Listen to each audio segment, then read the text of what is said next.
Olá, estamos começando mais um Informe Ação e no nosso quadro de saúde de hoje vamos saber um pouco sobre qualidade em cirurgia plástica e como referência o Dr. Joel Jacoboves, da Clínica Angioplástica. Dr. Joel, sabemos que a cirurgia plástica no Brasil é reconhecida mundialmente, mas quais são os principais fatores que tornam o nosso país líder mundial de procedimento?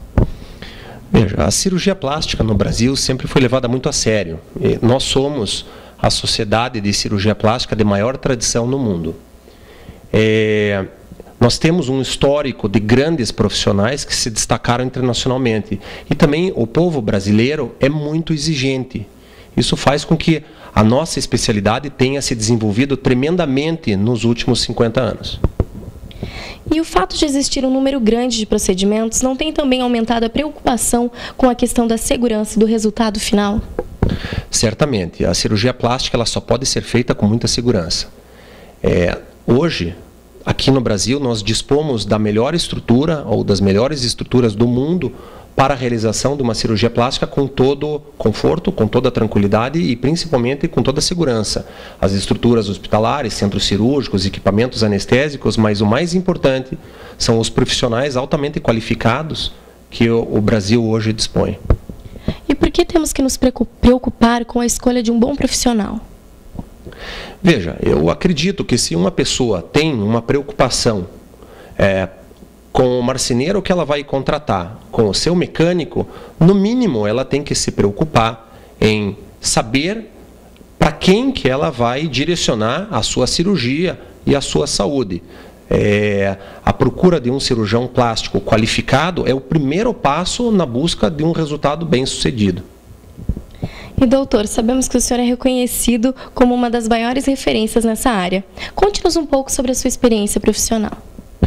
Bem, veja, eu sou médico formado pela Universidade Federal do Paraná e eu busquei não fazer nenhum atalho na minha formação. Eu não tive pressa, então eu busquei uma qualificação mais longa. Depois de me formar médico, fui a São Paulo fazer residência de cirurgia plástica no Hospital dos Defeitos da Face.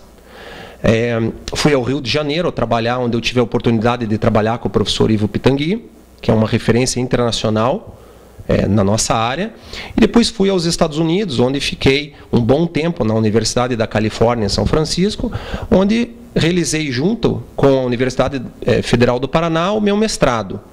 Terminado isso, eu fui para a minha qualificação no doutorado, e só então comecei a exercer a cirurgia plástica na sua plenitude. E doutor, o senhor também é pioneiro na pesquisa e no uso do endoscópio na cirurgia facial reparadora. O que o senhor pode falar sobre isso para a gente? Veja, eu me considero um privilegiado, porque em 1997, quando começou o movimento da cirurgia endoscópica, era uma área da cirurgia plástica que me exercia um fascínio. Eu tive a oportunidade de ser convidado pelo professor Lee, na Universidade da Califórnia, em São Francisco, e ele estava desenvolvendo uma série de estudos nessa área. E estava precisando de alguém que pudesse complementar aquele estudo, principalmente na área da cirurgia estética.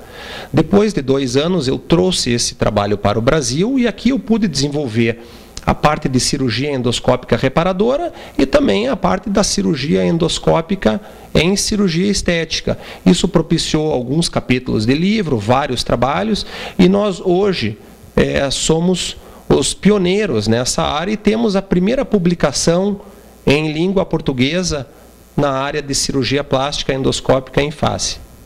Doutor, agora eu vou fazer algumas perguntas que são dúvidas dos nossos telespectadores, tá? A primeira é: o resultado de uma lipoaspiração é permanente? Sim, o resultado da lipoaspiração é permanente. Isso se deve ao fato de que as células de gordura, de uma maneira geral, não se multiplicam ao longo da vida. Então, quando nós trabalhamos uma área de gordura localizada, nós retiramos e diminuímos o número de células. Isso significa que essas células não se multiplicarão. Naturalmente, se a pessoa não tomar o cuidado de praticar atividade física, não ter uma alimentação adequada, ela pode ganhar peso e engordar, mas ela vai ganhar peso e engordar como um todo, não apenas naquela área. E que técnica oferece um melhor resultado, a lipoaspiração ou a abdominoplastia? Veja, na verdade, elas não são cirurgias conflitantes, uma ou outra, e muitas vezes elas são complementares. Quando nós realizamos uma abdominoplastia, quase sempre realizamos junto uma lipoescultura para a definição de algumas áreas complementares ao abdômen. A abdominoplastia é mais indicada quando existe uma flacidez de pele na região do abdômen. E a lipoescultura é para tratamento específico de gordura localizada. E numa lipo, quantos litros de gordura podem ser retirados? Veja, Ana, essa é uma ótima pergunta, porque hoje em dia nós nos preocupamos tremendamente com a segurança. Houve já, há uns 2 ou 3 anos atrás, um protocolo feito pela Sociedade Brasileira de Cirurgia Plástica determinando que não se retirasse mais do que 7% do peso em litros de uma paciente quando a lipoescultura é feita isoladamente, 5% quando feito em associação com uma cirurgia ou 3% em associação com 2 ou mais cirurgias. E o paciente pode fazer várias lipos para atingir o peso ideal? Veja, a lipoescultura é um procedimento que pode ser repetido depois de um tempo, mas a gente tem que lembrar que a lipoescultura não é um tratamento de emagrecimento, não é para emagrecer. Naturalmente a pessoa vai perder peso porque é retirado gordura, mas o objetivo da lipoescultura é uma definição. Ela não deve ser realizada em pacientes que estão muito acima ou fora do seu peso habitual. E existe uma solução para os pacientes que fizeram lipoaspiração e acabaram ficando com fibrose?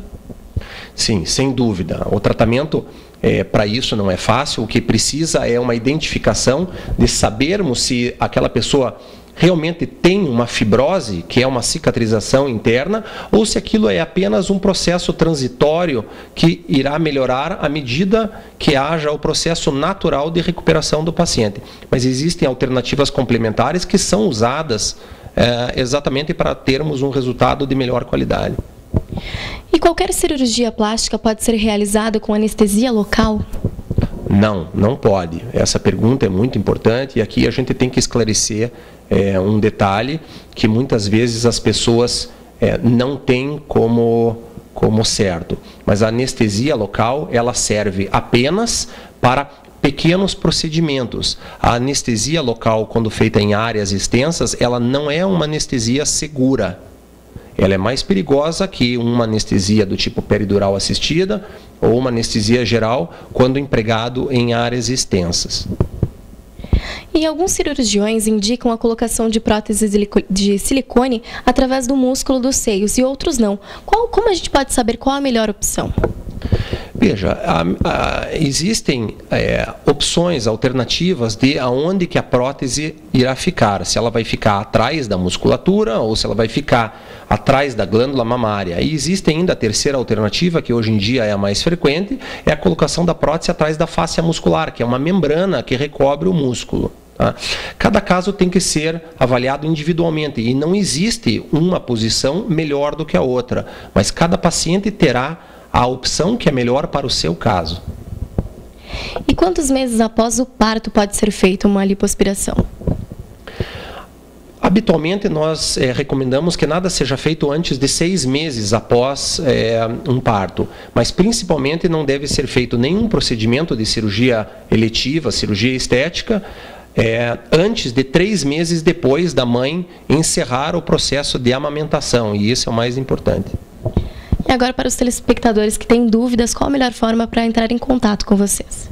Veja, todos nós, cirurgiões plásticos, especialistas e titulares da Sociedade Brasileira de Cirurgia Plástica, temos o nosso contato no site da Sociedade Brasileira de Cirurgia Plástica. Se o cirurgião plástico for qualificado, terá o seu telefone e seu contato lá. Nós, especificamente, além disso, dispomos de informações no nosso site, que é www.angioplastica.com. E finalizando, Dr. Joel, a cirurgia plástica também pode contribuir para o resgate da autoestima do paciente? Normalmente é o que acontece, Ana. Normalmente a cirurgia plástica ela não faz todo o trabalho sozinho, mas ela serve como um gatilho inicial para uma recuperação da estima. E isso para nós é extremamente gratificante.